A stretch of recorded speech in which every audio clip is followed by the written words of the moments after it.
documented the curse, a creature of nightmare, born from blood and the light of the full moon.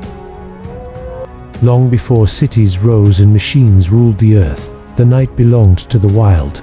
The moon was a god, the forest was a temple, and man was only a visitor in a world of teeth and shadow.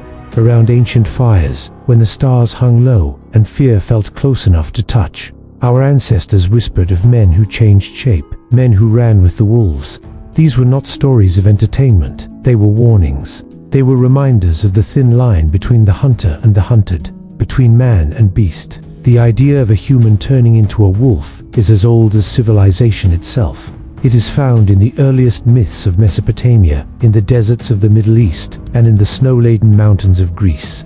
It appears in the jungles of India, in the legends of the Norse, in the songs of the Slavs. Wherever man met the wild, the story was born again. The werewolf is not one myth, but many, each a mirror of the human soul, at war with its instincts. The earliest known story comes from the ancient Sumerians, carved into clay thousands of years before Christ. In the Epic of Gilgamesh, a goddess transforms a shepherd who betrayed her into a wolf. It is a moment of divine punishment, a theme that would echo through the centuries. To lose one's human form was to lose one's place in the sacred order of the world. The wolf was feared not only as a predator, but as a symbol of exile. To become one was to be cast out, both from society and from the grace of the gods. As the myth traveled westward, it took on new shapes. In Greece, the philosopher Plato told of the legend of Lycaon, the cruel king of Arcadia. Lycaon, to test the god Zeus, served him a meal made from human flesh. As punishment, Zeus struck him down and turned him into a wolf. From this tale comes the word lycanthropy, the wolf condition. But the story is deeper than punishment. It is a moral reflection. Lycaon became what he was inside. His transformation was not random, it was revelation. The man who behaved like a beast became one. In this, the Greeks revealed a truth that would echo through all werewolf legends. Transformation is the consequence of corruption. The beast does not come from outside. It grows within. The myth of the werewolf became a way to explore human sin, anger, lust, greed, the primal forces civilization tries to suppress. The wolf was the shadow of man's soul, the animal self that reason could never fully tame. To the Norse, the wolf was not just a curse, it was power. The sagas speak of warriors who wore wolfskins, the Olfedna men who entered a trance before battle, channeling the fury and senses of the wolf. They were both feared and revered. To become wolf was to draw on primal strength. The same creature that symbolized punishment in Greece became a sign of divine ferocity in the north. The Norse believed that through ritual, one could bridge the gap between human and beast without losing the self entirely. The difference is telling. In warmer lands, where civilization bloomed early, the wolf was a terror to be conquered. In the cold north, where survival depended on courage and strength, the wolf was a teacher. The myth reflected not only religion but geography, culture, and the human relationship with nature itself. As Christianity spread across Europe, the old pagan symbols began to shift. The wolf, once sacred to Odin and the spirits of the wild, became associated with the devil. Transformation was no longer a gift or a test. It was a curse, a pact with darkness. The church taught that to turn into a beast was proof of sin, witchcraft, or demonic possession. The werewolf became a warning against temptation, a living sermon about what happens when man turns away from God. By the Middle Ages, fear of the wolf was everywhere. Wolves themselves had been hunted to near extinction, but their legend grew stronger than ever. Peasants whispered of cursed men roaming the woods, of shepherds who returned at night with blood on their hands and no memory of what they'd done. The boundaries between myth and madness began to blur. These stories were not merely superstition. They were the language of a society trying to understand violence. When villagers found mutilated bodies or unexplained killings, the idea of a werewolf gave shape to fear. In a world without science or psychology, monsters made sense.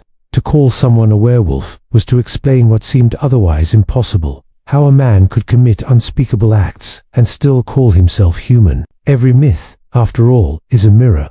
The werewolf legend grew from our oldest questions. What separates us from the beasts? Can civilization truly silence the wild within? And what happens when it doesn't? Thus, from ancient Sumer to medieval Europe, the werewolf evolved from divine punishment to psychological parable. It carried with it our fears of transformation, our fascination with freedom, and our eternal struggle between reason and instinct.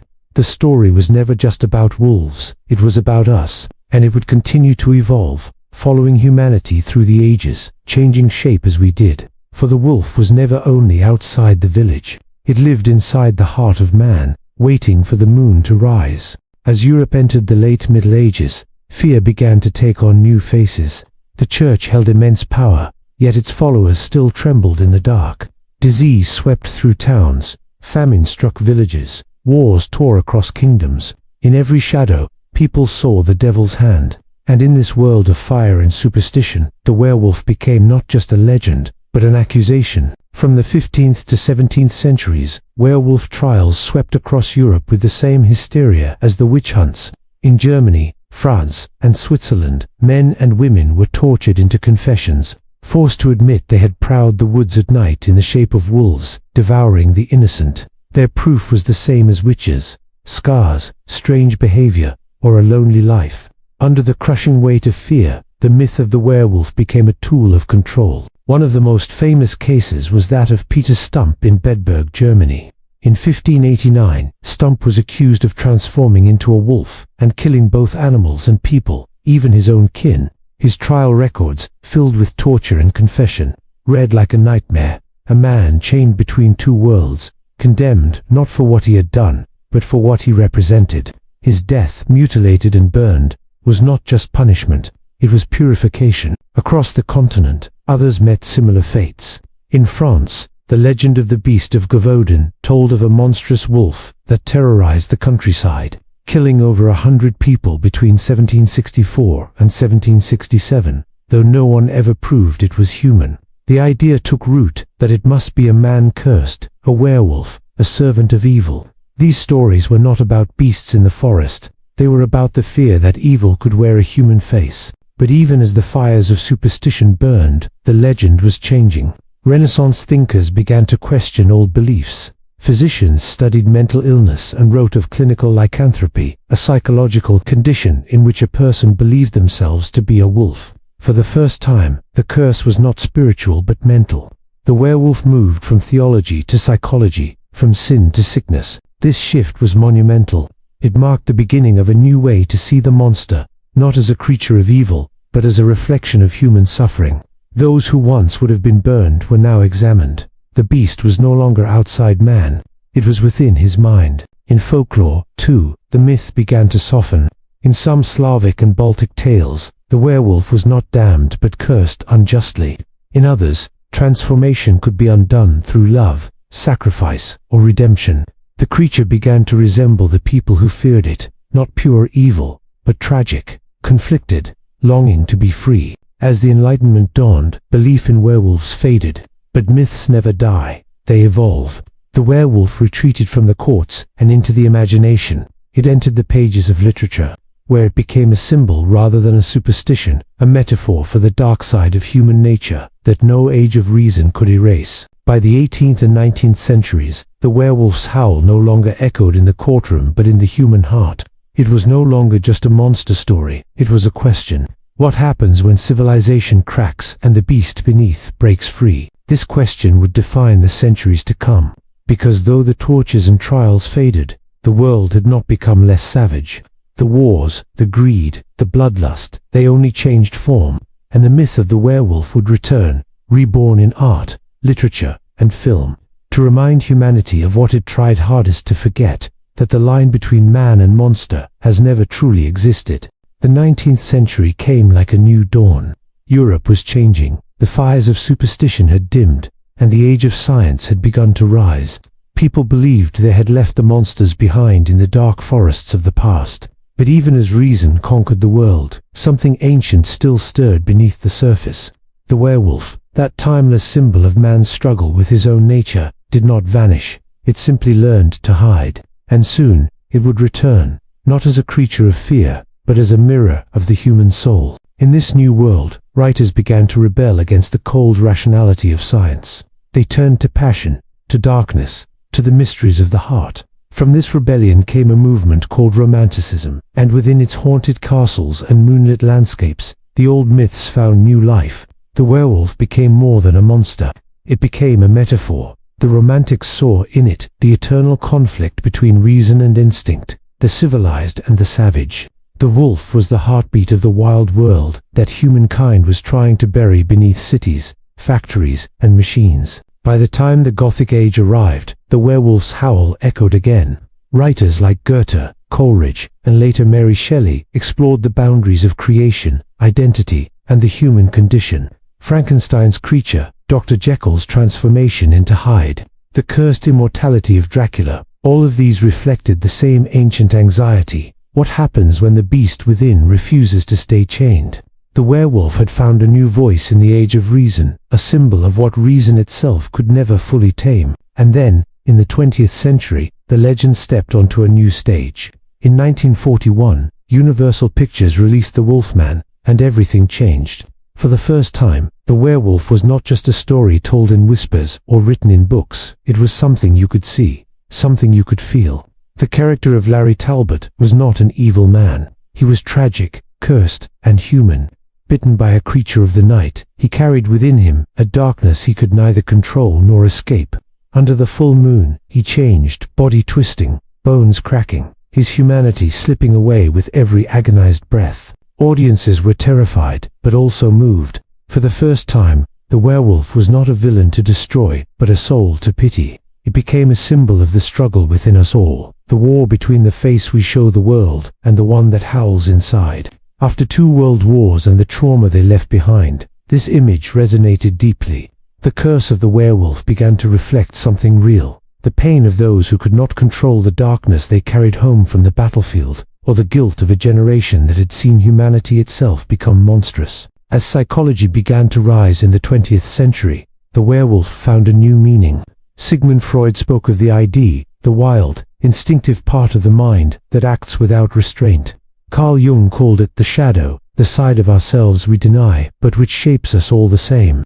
The werewolf became the perfect embodiment of that hidden self, the animal buried beneath civilization's skin. Each transformation under the full moon was a metaphor for losing control, for surrendering to impulses we pretend not to have. In the bright daylight of reason, we call ourselves civilized. But in the silver light of the moon, we remember what we really are. The myth evolved again in the 1970s and 1980s, when horror itself changed. It was no longer about ghosts and curses. It was about identity, repression, and fear of transformation. Films like The Howling and An American Werewolf in London made the change itself the horror.